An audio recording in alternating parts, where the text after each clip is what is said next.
Hace 66 años cayó asesinado aquí en pleno centro de Bogotá Jorge Eliezer Gaitán. Vamos a hacer memoria, especialmente para las nuevas generaciones, de quién era este líder político y por qué lo asesinaron. Para el efecto nos ayuda Luis Emiro Valencia, quien no solo es el yerno de Gaitán y acaba de cumplir 92 años, sino que es un gaitanista de tiempo completo. Bienvenidos. Hay una pequeña oligarquía que se llama liberal, que da los negocios, los honores y los contratos, y hay otras veces otra pequeña oligarquía conservadora cuya diferencia es la de dar los contratos conservadores para que los reciban los oligarcas liberales.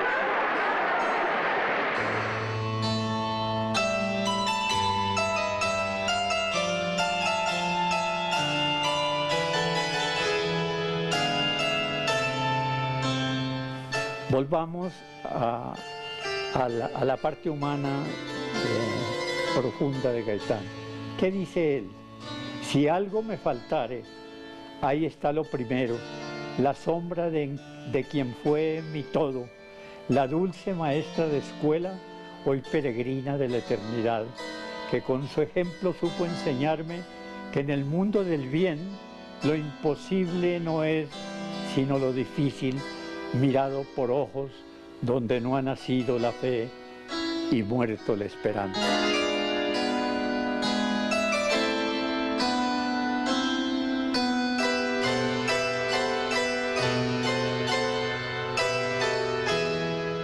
Eso les da a ustedes el contenido profundo que en sus sentimientos ocasionó su relación con la madre. Es el día de su muerte. Esto hay que relacionarlo políticamente cuando él dice: yo no soy un hombre, yo soy un pueblo. Nosotros tenemos un sentido humano distinto, diverso de estas cosas. Nosotros no decimos que el hombre debe ser un esclavo de la economía. Decimos que la economía debe estar al servicio del hombre.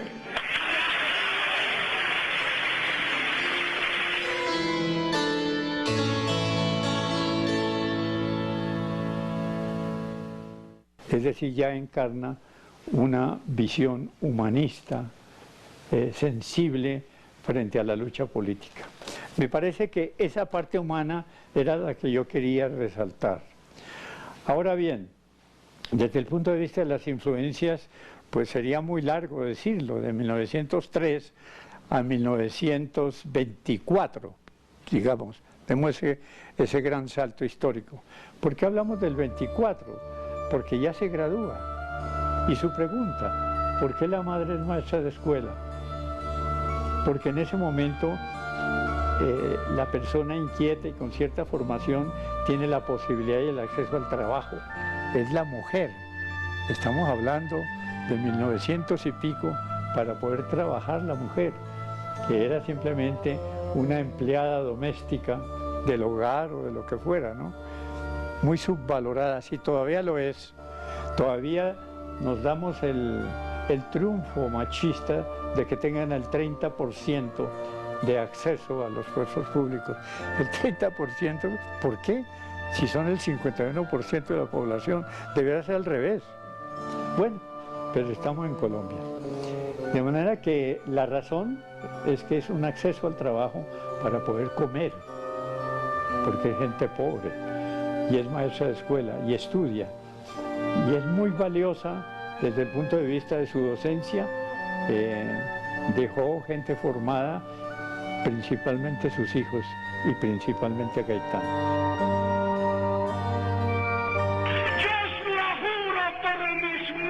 Y me acuerdo ahora de cosas sagradas que amo desde lo más íntimo de mi ser y que son la razón misma de mi existencia y que ahora se atraviesan en mí como una llama profunda de iluminación.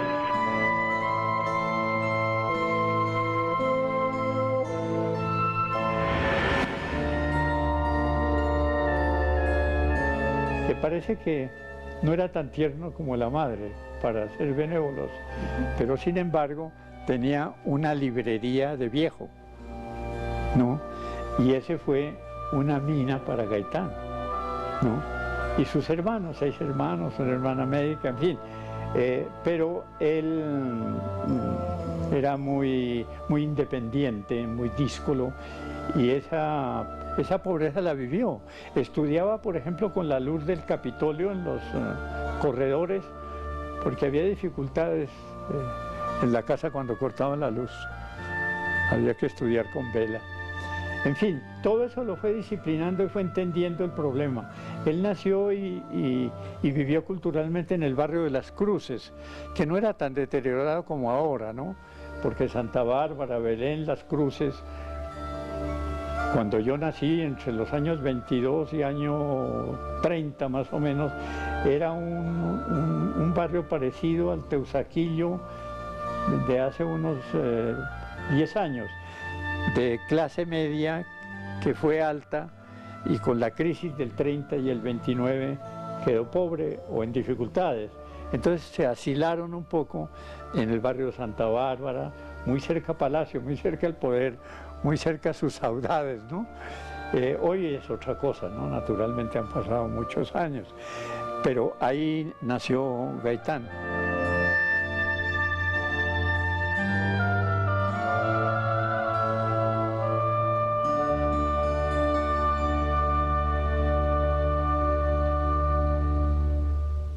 De todas maneras, él nació en una clase media, culta por su mamá y culta por ósmosis, digamos, por la librería de su papá y sus hermanos. En fin, ahí hace su escuela, la mejor escuela fue su madre, en los sentimientos y las partes iniciales, obviamente, en el hogar, con sus hermanos, ¿no? Manuel y otros, particularmente uno que lo apoyó y le ayudó a su viaje a Europa. Está desangrándose y odiándose miserablemente para que haya una oligarquía plutocrática que a través de la oligarquía política oprima a la mayoría de este pueblo que merece mejor suerte.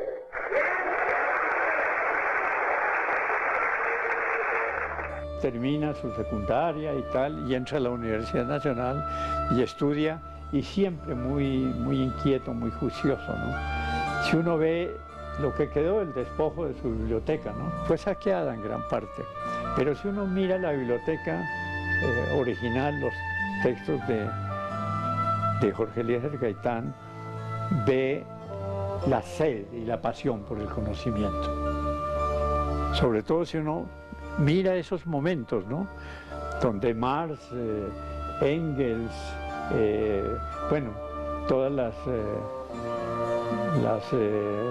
relatorías de la colonia, en fin, habría que mirar muchas cosas. Ahí ve uno la riqueza, ¿no? Los años de la edición. Es decir, eso es importante en una investigación sobre una persona. ¿Qué es lo que lee? ¿No? ¿Por qué amaba tanto? Yo me acuerdo cuando conocí por primera vez la oficina de él, era llena de cuadritos, como no era un hombre rico, pues no podía hacer lo del doctor Santos, el presidente, llamar a ver cuánto valen los goteros, ¿no? Él no podía. Entonces compraba las minitas y las enmarcaba, y estaba en la oficina de él. Todavía creo que en la Casa Museo hay cuadros de la cultura griega, esculturas, etcétera, y romana, ¿no? La influencia de esas culturas es muy importante, porque uno ve luego las lecturas de Aristóteles, de Platón, etcétera, todas esas influencias humanistas que van formando la persona, ¿no? Es como divergente con los grandes políticos de hoy, ¿no? Que a duras penas leen el tiempo, ¿no? 2 años de este grandioso movimiento que ha presentado manifestaciones, movimientos populares que la historia de Colombia no registró. Presenta su tesis de grado.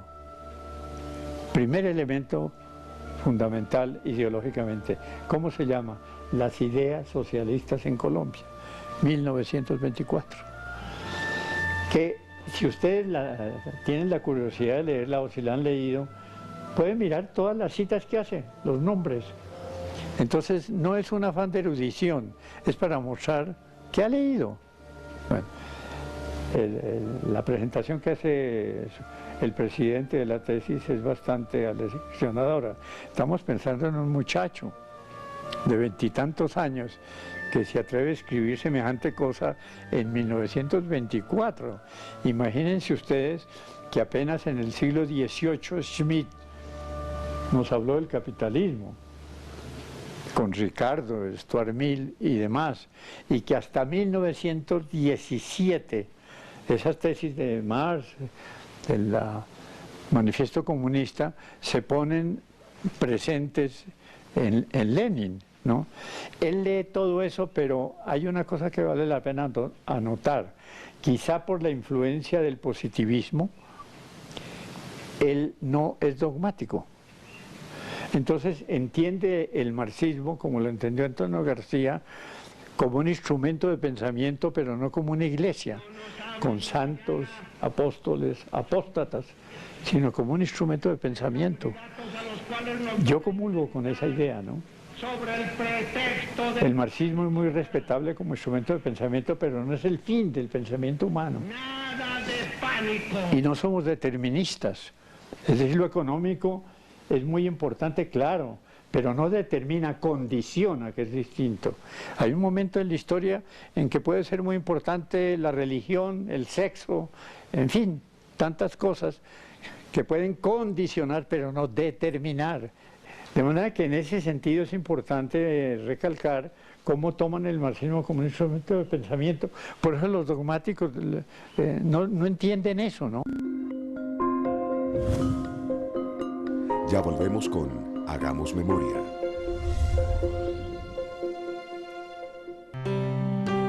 Este miércoles 9 de abril, Día Nacional de la Memoria y la solidaridad con las víctimas, Canal Capital le trae una programación especial. A las 6 de la mañana, especial Primer Café, invitados, notas y el análisis de la situación de las víctimas en el país. A las 10 de la mañana, Foro Internacional por los Derechos de las Víctimas, la Democracia y la Paz.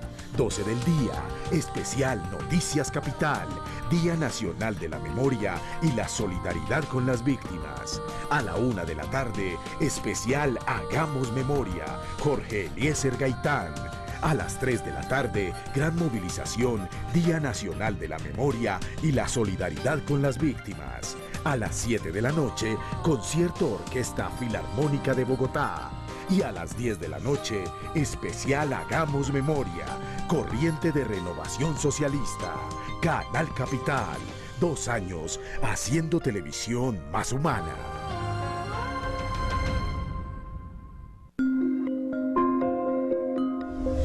Siga con nosotros en Hagamos Memoria.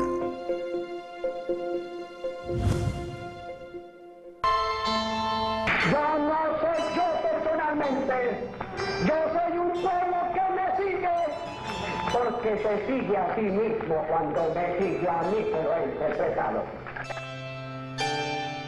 Entonces cuando Gaitán, por ejemplo, utiliza las grandes movilizaciones de masas, las marchas de antorcha, algunos atrasados que pueden ser comunistas o liberales o lo que les dé la gana, decían que era fascista, porque él vio que en Italia tanto Hitler como Mussolini y también Lenin movilizaban las masas y utilizaban cosas. Si uno lee Mein Kampf de Hitler, no lo vuelve a uno nazi, pero sí entiende la semiótica. La cruz gamada, que es símbolo de movimiento, es un símbolo africano. Y el rojo, todavía el rojo, en la somiática, Gaitán mismo lo usaba en el unirismo, el rojo y el negro. Muerte al pasado, revolución al porvenir. Son las cosas que hay que entender en las diversas manifestaciones y no matricularse, ¿no? Entonces, con las ideas socialistas en Colombia, ustedes en 1924 ya tienen una ruta. Y es bueno que de pronto la vean, porque ahí se está planteando la reforma agraria, que ojalá hoy la vieran los compañeros en La Habana y el doctor Humberto de la Calle, que dice que el modelo no se discute. Lo que hay que discutir es el modelo, que es el que ha producido 60 años de violencia. Ese modelo es el que hay que discutir.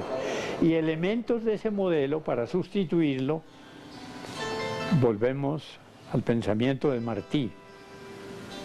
Gaitán era alternativa, como fue alternativa José Antonio Galán en 1781. Estaba el hombre y la masa. Como fue Gaitán, estaba el hombre y la masa. Como fue la Unión Patriótica, estaban los hombres, y eran varios, y la masa. Y por eso mataron a Jaime y a Bernardo, y a 6.000. ¿Por qué? Porque son alternativas.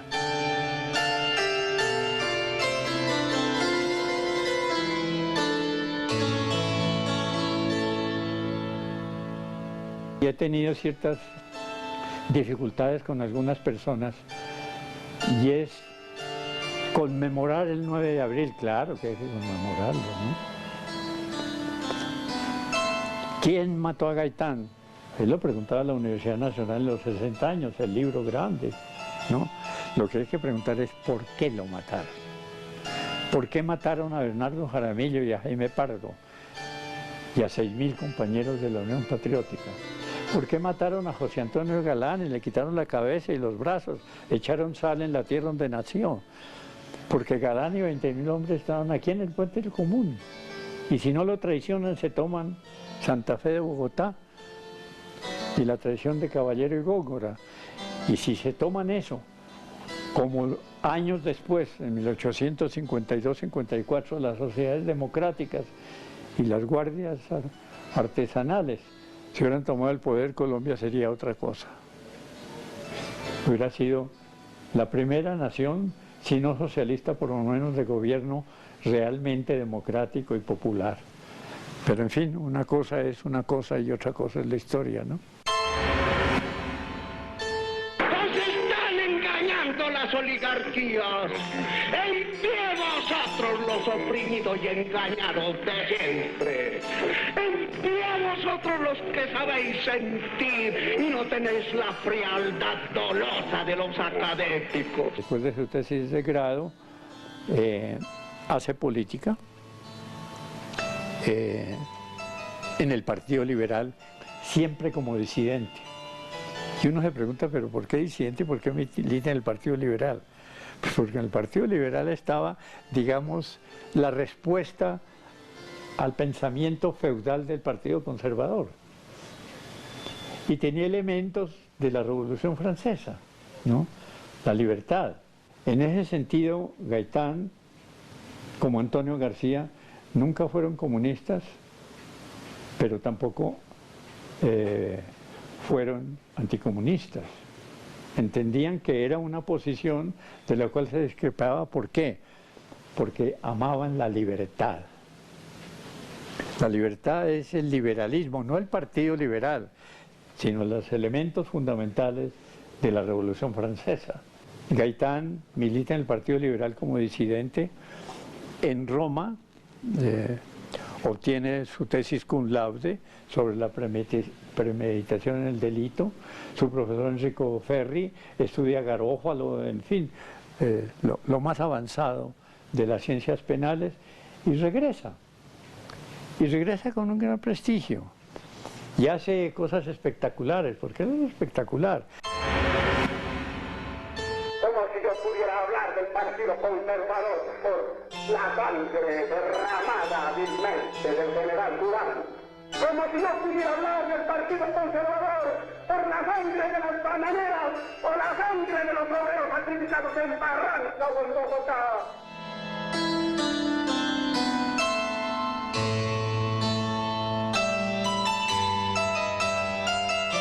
La defensa de la ñapa, que era una mujer del pueblo que había cometido un asesinato. Y hay una cosa importante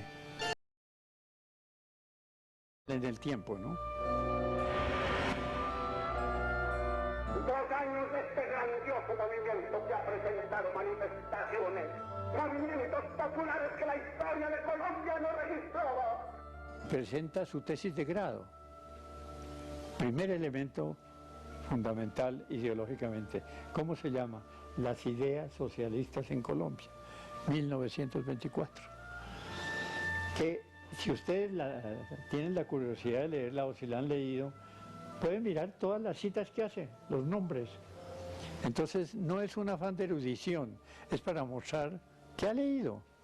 Bueno, la presentación que hace el presidente de la tesis es bastante aleccionadora.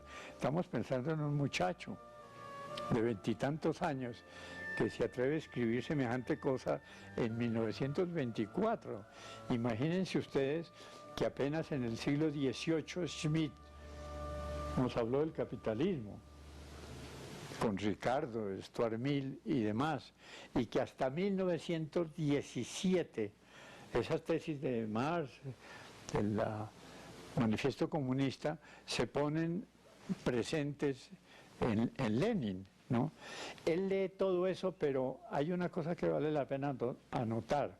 Quizá por la influencia del positivismo, él no es dogmático. Entonces entiende el marxismo, como lo entendió Antonio García, como un instrumento de pensamiento, pero no como una iglesia, con santos, apóstoles, apóstatas, sino como un instrumento de pensamiento. Yo comulgo con esa idea, ¿no? El marxismo es muy respetable como instrumento de pensamiento, pero no es el fin del pensamiento humano. Y no somos deterministas. Es decir, lo económico es muy importante, claro, pero no determina, condiciona, que es distinto. Hay un momento en la historia en que puede ser muy importante la religión, el sexo, en fin, tantas cosas que pueden condicionar, pero no determinar. De manera que en ese sentido es importante recalcar cómo toman el marxismo como un instrumento de pensamiento. Por eso los dogmáticos no entienden eso, ¿no? Ya volvemos con Hagamos Memoria.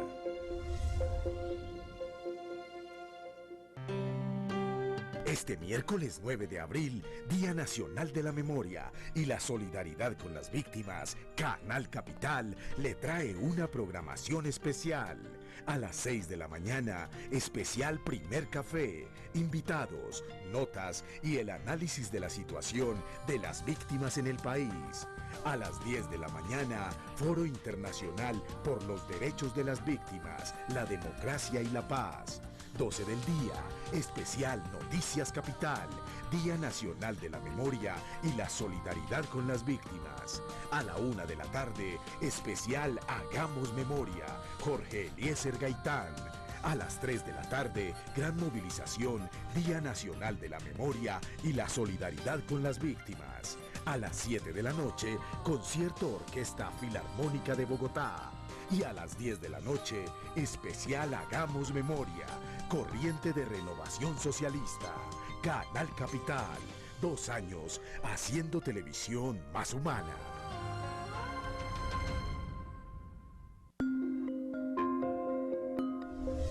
Siga con nosotros en Hagamos Memoria.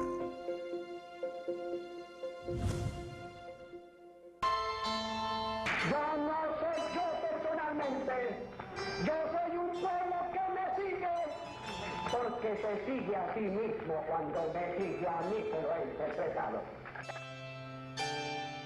Entonces cuando Gaitán, por ejemplo, utiliza las grandes movilizaciones de masas, las marchas de antorcha, algunos atrasados, que pueden ser comunistas o liberales o lo que les dé la gana, decían que era fascista, porque él vio que en Italia, tanto Hitler como Mussolini y también Lenin movilizaban las masas y utilizaban cosas.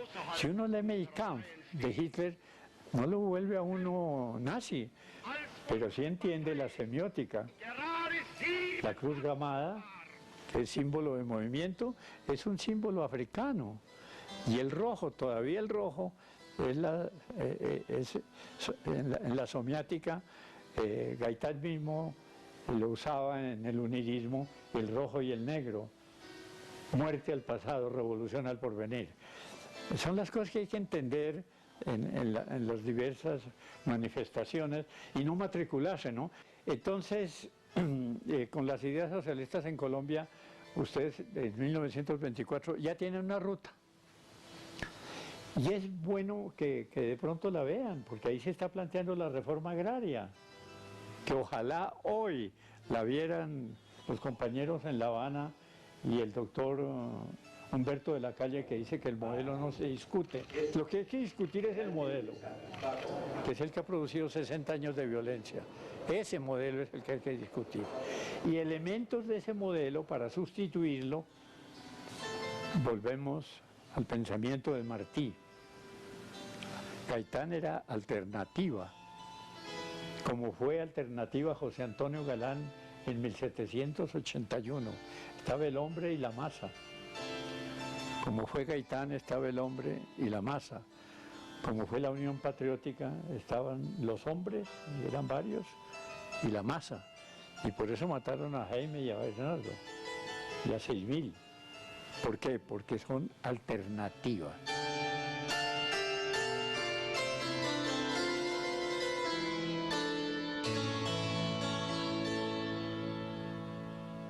He tenido ciertas dificultades con algunas personas y es conmemorar el 9 de abril, claro que hay que conmemorarlo, ¿no?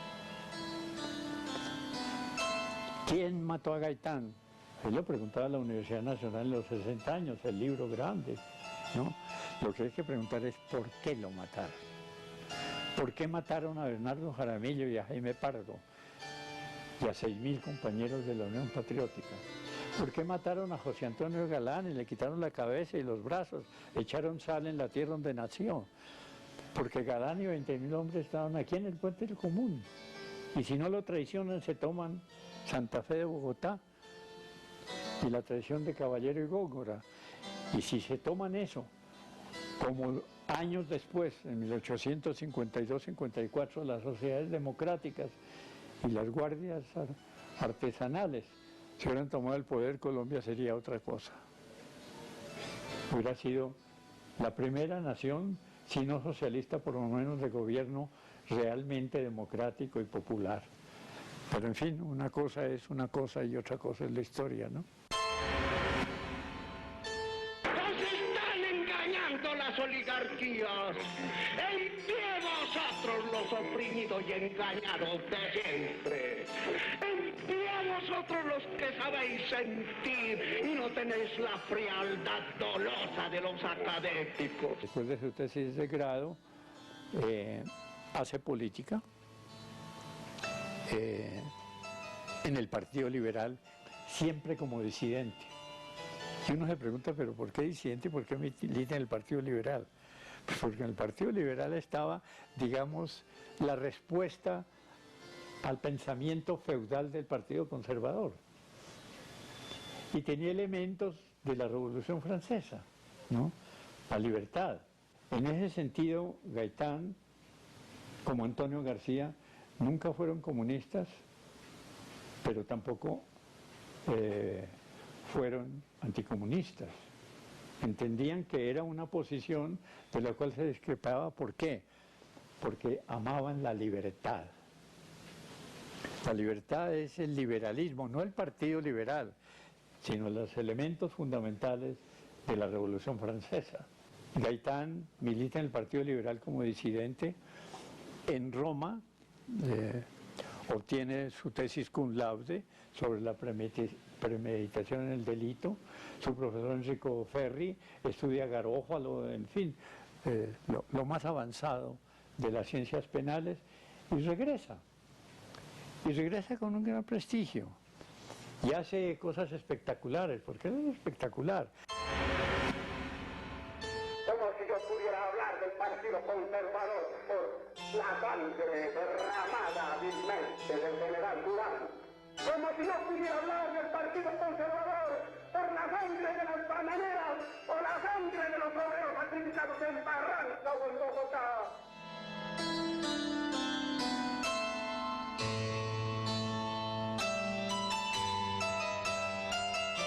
la defensa de la ñapa, que era una mujer del pueblo que había cometido un asesinato. Y hay una cosa importante, es elegido a la Cámara por el Partido Liberal como disidente. ¿Y qué ocurre ahí? 1928, otro granito y contexto. La United Fruit Company, que ahora también con la Unión Patriótica repitió la dosis, masacraron a los trabajadores del sindicato. Él ya en la Cámara hace la gran exposición y denuncia y viaja allá y trae las pruebas. 1928, que es la masacre de las bananeras. Eso le da una visibilidad enorme. Él viaja allá, regresa acá, etc. Entonces comienza a perfilarse dentro del Partido Liberal como disidente a denunciar las situaciones. Y valga la pena señalar que entre el proceso de descomposición de casi medio siglo, de hegemonía y de sueño feudal del Partido Conservador, es uno de los elementos del fulminante que en cierta manera condiciona, si no determina, la caída del régimen de Abadía Méndez, último presidente del medio siglo de sopor conservador. Eso le hace subir. Nos sentimos muy orgullosos de esta vieja raza indígena y odiamos estas oligarquías que nos ignoran. Y detestamos a esta gente que odia al pueblo y cree que a la raza colombiana se le pueden volver las espaldas y que el país político puede jugar con los dados de su afinidad sobre la túnica de nuestro patriotismo. Posteriormente, en la misma posición de liberal disidente, y estaba ahí porque ahí está el pueblo, frente a qué, a la hegemonía conservadora, y sigue ahí su campaña y hace parte de la reforma constitucional del 36, y es uno de los que más incide en las formulaciones de la función social de la propiedad, elementos del derecho laboral. Tratan de romper con la ley 28 del 30 la hegemonía que tenía el marido en la mujer. La mujer al casarse perdía sus bienes, todos quedaban ya del señor esposo pero de esposas, ¿no? De moniatarla, pues le robaba los bienes, buenos o malos, o los usufructaba, en fin. No entro a hablar de eso porque de pronto hablamos en la casa del ahorcado. En fin. Y viene la ley 28, creo que del 30, la manumisión de la mujer casada, ¿no? Que ya la hace libre de sus bienes. Son elementos importantes. Estamos defendiendo cosas, como lo veis, demasiado grandes y nos hablan de personalismo. No nos hablen mañana de candidatos a los cuales nos van a inventar sobre el pretexto del pánico liberal. Él, decepcionado, entonces resuelve con sus tesis agraristas hacer un partido. El Partido Liberal no sirve para nada, ¿no? Y trató de organizar el partido, el liberalismo gaitanista, y comenzó a tener la ofensiva del Partido Liberal oficial. Y ahí es cuando dice, es que el pueblo colombiano no tiene dos partidos, sino que lo han partido en dos para poderlo manipular y domesticar las clases dominantes.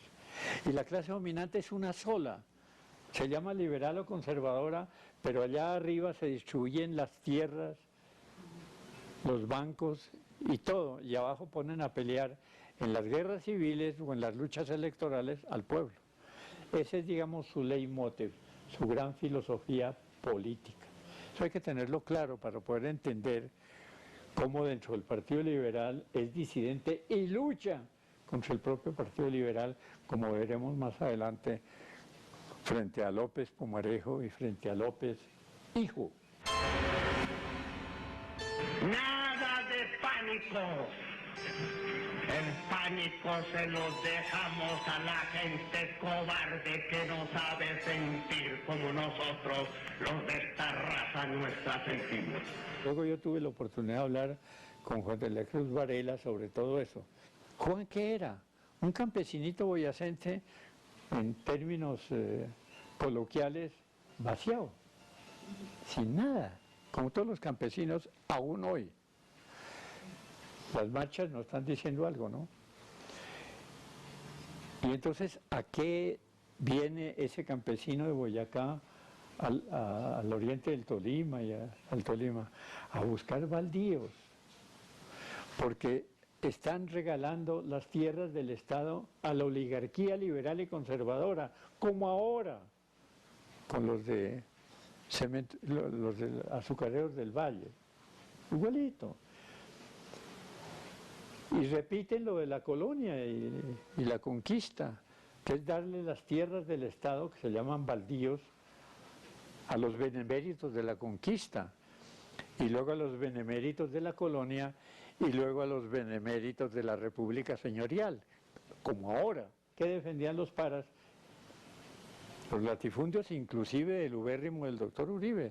Eso no es para molestar al doctor Uribe ni a nadie, es para mostrar cómo se despoja de la tierra o al Estado o a los campesinos para mantener el predominio de la clase dominante latifundista. Juan tenía o los campesinos tenían un mentor, Erasmo Valencia. Erasmo era una especie de abogado de tinterillo, que llaman, ¿no? Que le hacía los memoriales para el ministerio a los campesinos para que adjudicación de baldíos. Y a veces quedan mal hechos, y en fin. Pero entonces recurría Erasmo a Jorge Eliezer. Y Jorge Eliezer les hacía pues los grandes memoriales, las demandas. Y ahí se vincula Juan de la Cruz y Erasmo con Jorge Eliezer. Entonces nace la idea, me imagino, de esos contactos, de organizar el unirismo. Estamos ya en el año 34, 36. ¿Qué es el unirismo? Unión Nacional Izquierdista Revolucionaria. Unir. Es la bandera de rojo y negro que les decía. Muerte al pasado, revolución al porvenir. El sueño que todos hemos tenido, ¿no? O la pesadilla, mejor dicho. Estadistas porque se dejan manejar, estadistas porque no tienen la fuerza humana que nosotros tenemos, pues en pena ahora que no nos crean estadistas, porque nosotros queremos ser cerebros, sí, pero cerebros iluminados, ardidos por el fuego de nuestro corazón.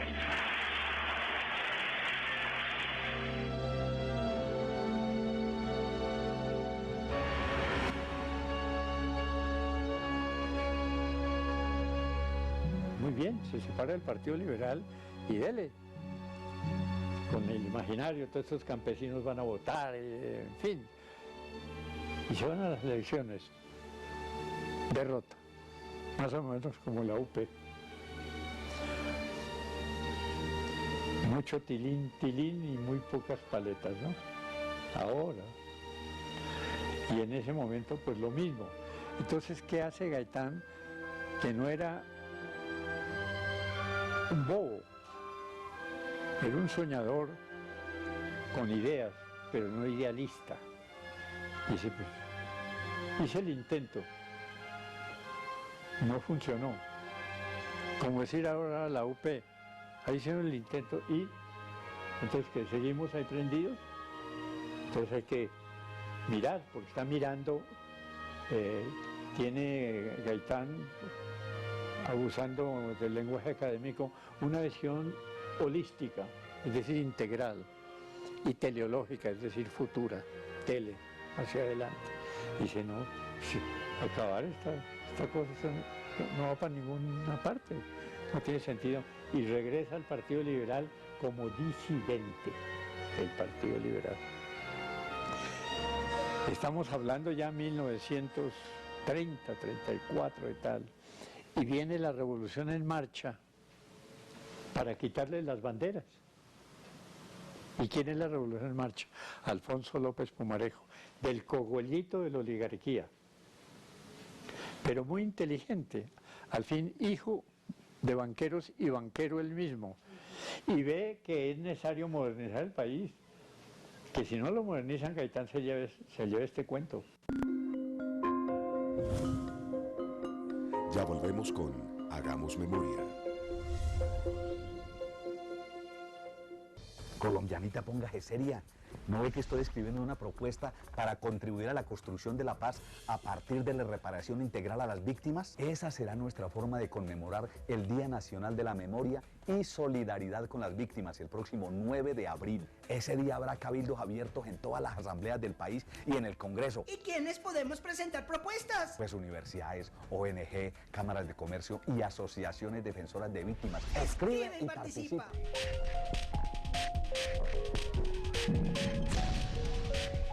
La restitución de tierras es un hecho. Mi esposa y yo y nuestra familia estamos hoy aquí en este lugar. Tenemos maíz, yuca, plátano y otros tubérculos. Pero después de estar acá me di cuenta que más de lo que se llama restitución, también son muchos los beneficios que tenemos, no solamente en especies, sino también en dinero. Me paro y miro aquí mi finca y rodeado de mis hijos, lo que nos han entregado, el ganado y todo. Entonces eso a mí me produce alegría. La paz es posible. Preparémonos para la paz. Unidad de Restitución de Tierras. Gobierno de Colombia.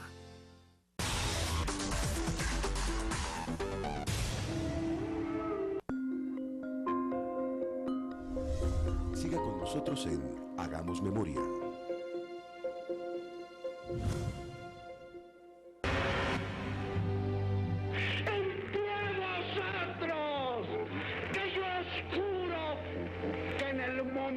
De peligro, cuando la orden de batalla haya que darla, yo no me quedaré en mi biblioteca.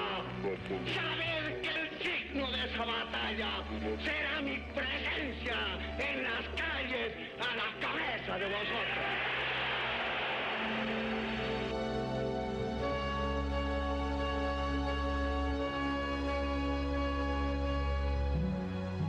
Entonces viene la modernización, se llama la Revolución en Marcha, del primer gobierno de López, porque cuando cae, y hablamos de 1930, Abadía Méndez, viene la concentración nacional de Olaya Herrera, que viene como años después Alberto Lleras de ser Olaya Herrera embajador de Colombia en Washington.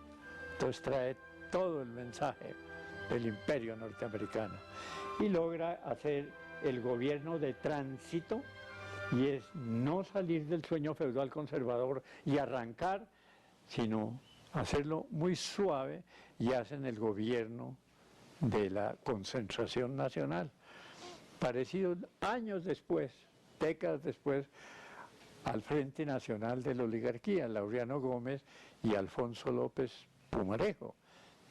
¿Y ahora cómo se llama el gobierno actual? La Unidad Nacional, ¿no? ¿Y cómo se llamó la tumbada de Rojas? Secretario el Frente Nacional.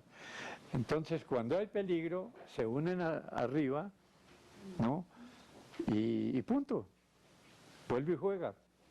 Indudablemente, la Revolución en Marcha es importante desde el punto de vista de modernización del Estado, de la necesidad que tiene la burguesía. Si sale una clase obrera, ¿cómo la dejan suelta? Si existe el anarcosindicalismo y por ahí se pueden tomar el poder, entonces hay que hacer derecho laboral. Entonces la cesantía, las vacaciones, todos los analgésicos para que no nos duela la cabeza, ¿no? Pero modernizan, canalizan todo ese descontento, es como en las calderas, ustedes ven que tiene siempre un desfogue. Pero resulta que eso asustó la derecha del Partido Liberal y del Partido Conservador. Y dicen, eso de la Revolución en Marcha hay que frenarlo. Y eligen al doctor Eduardo Santos, pariente, el actual presidente del doctor Eduardo Santos. Y es lo que se llama el gobierno de la pausa. Y son 4 años de pausa, ponerle frenos a toda esa dinámica. Eso lo siente el pueblo. El pueblo no es imbécil. Lo que pasa es que a veces le toca someterse. Y viene la reacción y reeligen a López, después del gobierno de Eduardo Santos. Pero ya no es el López de la Revolución en Marcha. Ya venía mucha corrupción y muchas cosas. El segundo gobierno de López entra en decadencia y corrupto. Entonces, Gaitán comienza la pelea como liberal y organiza el gaitanismo, el liberalismo gaitanista, y se enfrenta al gobierno de López, del Partido Liberal. Él como disidencia y ya organiza el liberalismo gaitanista. Esto es muy importante. ¿Y ataca qué? Banderas. Él es un hombre de lemas. Un lema por la restauración moral y democrática de la República. Esto tiene unos contenidos enormes. Y denuncia al hijo del Ejecutivo. Utiliza entonces el lenguaje que el pueblo puede entender. Porque si habla de la dinastía y no sé qué, eso no lo entienden sino los intelectuales, entre comillas, ¿no? No, el hijo del Ejecutivo, eso lo entiende el pueblo, ¿no? ¿Quién lo parió? Pues el Ejecutivo. ¿Y quién es el papá del Ejecutivo? Su papá, el presidente. ¿Y quién es el hijo del Ejecutivo? Alfonso López Miquels. Y muestra negocios de la Jande, la trilladora del Tolima, etc. Y gana Gaitán todo el margen político. Se toma el Partido Liberal a través de una agitación impresionante. Hay que oírlo.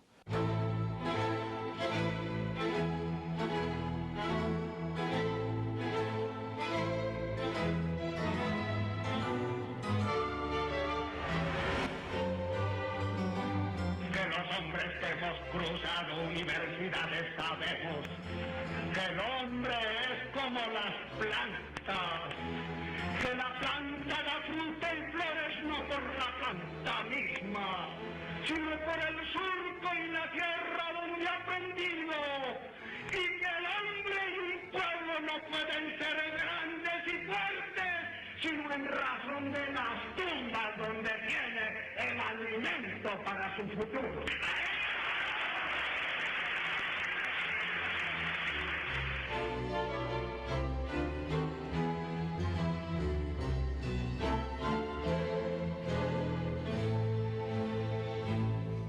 Es muy importante porque no había televisión, entonces la voz es la que comunica.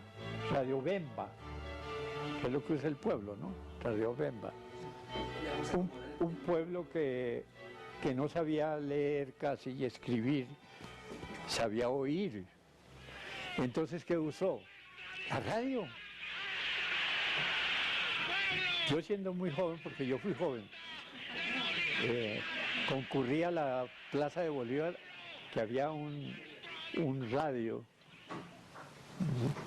tan grande como esto, ahí donde habla ahora Petro, ahí pusieron el radio, eso se llenó la Plaza de Bolívar para oír ese cajón hablando.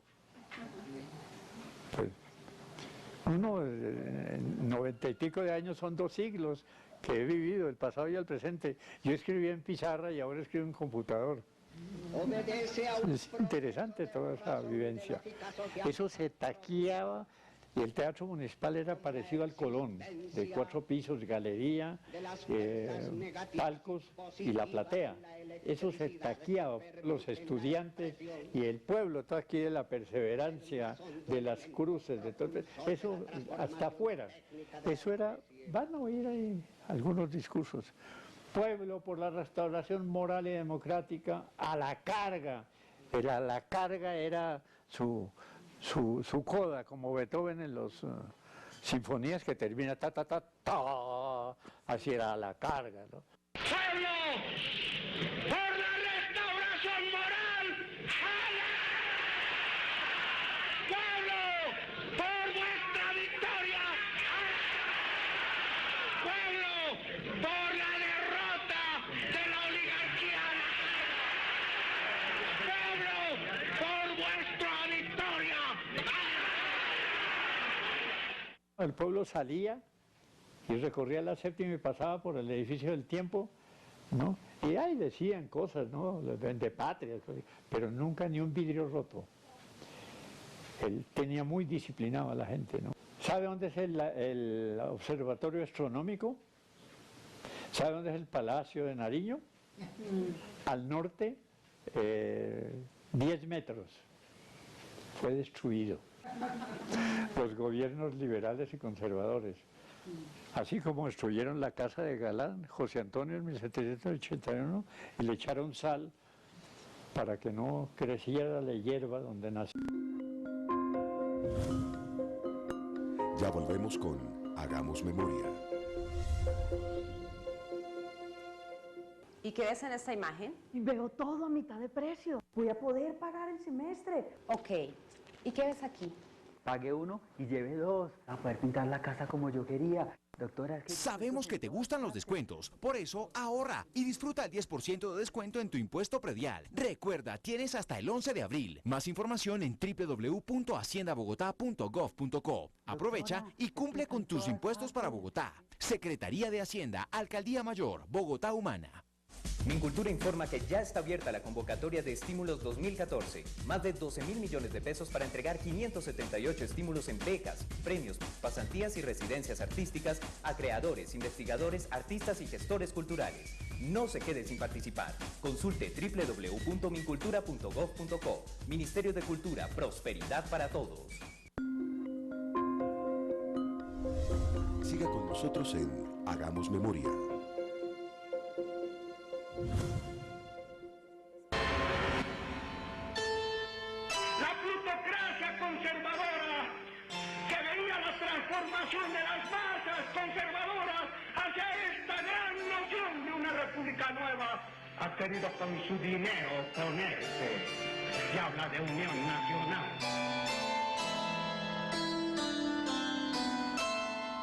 Llega un momento en que realmente el pueblo liberal se vuelve liberal gaitanista. Entonces el doctor Eduardo Santos, frente a la cosa electoral, abstención electoral porque no había garantías. Entonces le entrega, como director o presidente del Partido Liberal, le entrega las llaves del directorio del doctor Gaitán. Y se va para París y deja la consigna en plena violencia de fe y dignidad. Ella se va y luego lo sigue el doctor Gerardo Molina. Él se fue a hacer un doctorado a París en plena violencia. En ese orden de ideas, entonces, ¿qué queda Gaitán? Jefe del Partido Liberal. El pueblo todo dice, no, jefe del Partido Liberal, abstención, ¿qué abstención? Estamos gritando, Gaitán, por la restauración moral y democrática de la República, a la carga. Entonces, ¿a la carga de qué? Pues al poder, al gobierno. Entonces, circo de toros lo llenan. Candidato del pueblo a la presidencia de la República. Segundo paso. Pero antes, entonces convoca una asamblea, o como se llame, del Partido Liberal, ya gaitanista, en el Teatro de Colón. Aquí todavía existe. Y arranca reformando los estatutos y planteando un programa, reforma arancelaria, reforma bancaria, reforma agraria, unos elementos, industrialización, etcétera, dentro de los estatutos del Partido Liberal, pero arranca diciendo, el Partido Liberal es el partido del pueblo.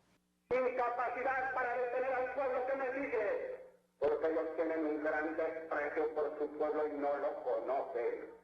Y yo sé que no hay pueblo más dócil, y más dúctil, y más grande que este pueblo nuestro al cual le han querido quitar la conciencia de su valor. Pero seguían conspirando, López Pumarejo y Santos y todo, ¿no? Desde la sombra. ¿Con quién? Con Mariano Espina Pérez. Y gana las elecciones, estamos hablando en 1947. Gana el Congreso, las asambleas y las alcaldías. ¿Qué le falta para ser presidente? Gaitán ve que va para la presidencia de la República sin remedio. o con remedio, pero va para allá. Comienza el Partido Conservador a atacar al liberalismo gaitanista y organizan a los chulavitas. Los chulavitas son una vereda de Boyacá, ¿no?, atrasado de fanáticos campesinos conservadores para que maten liberales. Entonces López Pumarejo, Alfonso López Pumarejo y Mariano Ospina, hay que atajar. ¿Cómo atajan? Con un candidato. Entonces el candidato del Partido Liberal, doctor Eduardo Santos, ¿quién es? Aquí viene la anécdota. Gabriel Turbay, del Partido Liberal, y Gaitán del Partido Liberal, disidente gaitanista. Entonces hay dos candidatos liberales. En ese momento, entonces, ¿qué se hace? Se reúnen Gaitán. De esto no me hago responsable. Me hago responsable de decir lo que me contó Amparo Jaramillo de Gaitán. Desgraciadamente ya falleció. Pero en esas conversaciones familiares me decían, no, sí, Jorge Eliezer y Gabriel Turbay estuvieron aquí. Me lo contó en la casa que hoy es museo. Y acordaron que Gabriel apoya a Jorge Eliezer y luego Jorge Eliezer apoya a Turbay en la próxima candidatura. Porque Turbay no era el Manzanillo de Julio César Turbay, era un hombre de Estado, de la misma generación, culto, etcétera. Era un señor muy bien informado, muy señor, soltero. Y me contó Amparo que acordaron eso. Y al otro día, muy temprano, llamó Gabriel Turbay al doctor Gaitán a decirle que el pacto, el convenio, quedaba cancelado porque el doctor Santos apoyaba con el tiempo su propia candidatura. Y es que la explosión del doctor Turbay, del doctor Gaitán, fue singular. Entonces lanzan un tercer candidato, buen mozo, antioqueño, rico, casado con una mujer también antioqueña. Entonces vienen las elecciones y sale Mariano Ospina Pérez. Si ustedes suman en las estadísticas históricas los votos de Gaitán y los votos de Turbay, son mayoría a los del doctor Ospina, pero en las leyes electorales Ospina es el presidente. Pero el movimiento gaitanista sigue, y ahora sí que con mayor razón, porque el doctor Turbay se fue a morir de tristeza su soltería en París. Y dicen que él mismo anticipó su final, no sé si sea cierto, pero murió 3 o 4 meses después en París.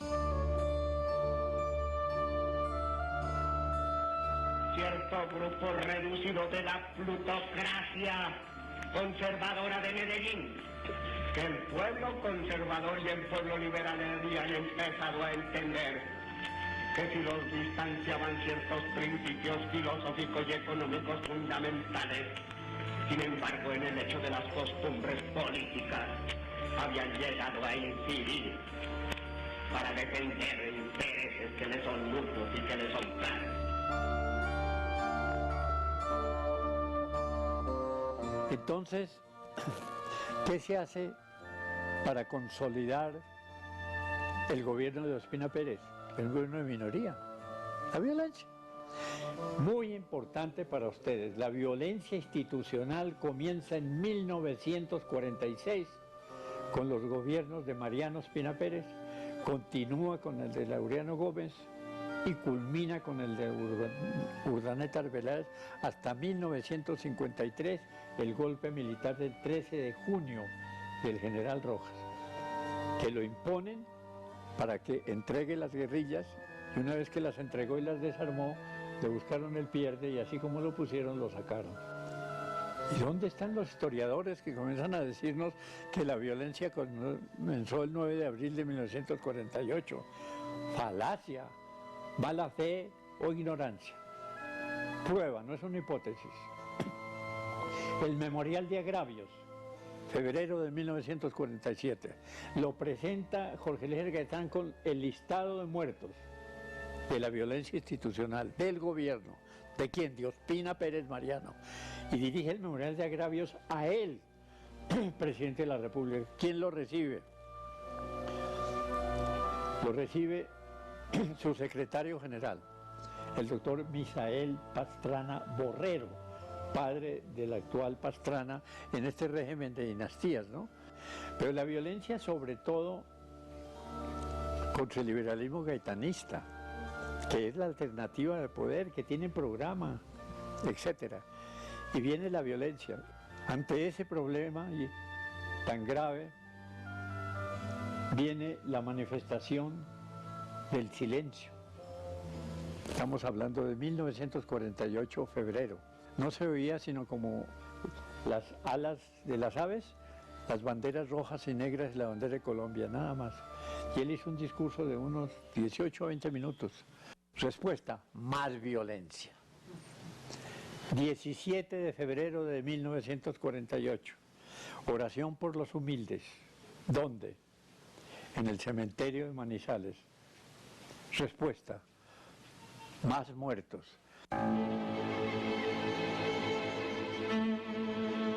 Mentira que nosotros tenemos valores profundos. Mentira que podemos tener fe en esta raza nuestra. No nos la pueden ultrajar en esa forma. La estamos defendiendo y la defenderemos.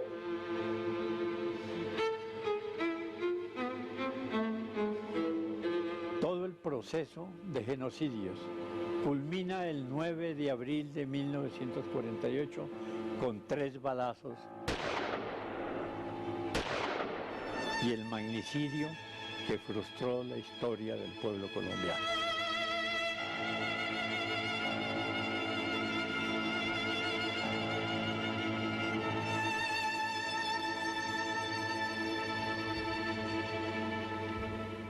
Esa es la parábola de Jorge Eliezer Gaitán.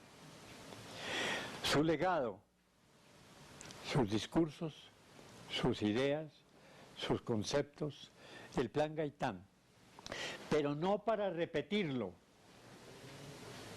sino para continuarlo y actualizar sus tesis en el mundo contemporáneo. ¿Qué nos dirán ahora los que ayer nos ultrajaban y nos ignoraban? ¿Qué nos dicen ahora los que están provocando en forma que ellos no pueden seguir utilizando la rabia popular?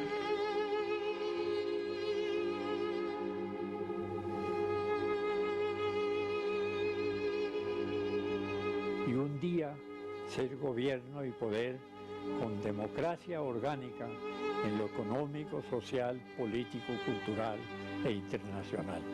Ese es el mensaje de un sacrificio como el de Gaitán y de tantos mujeres y hombres que han entregado sus sueños en esta pesadilla que lleva más de medio siglo.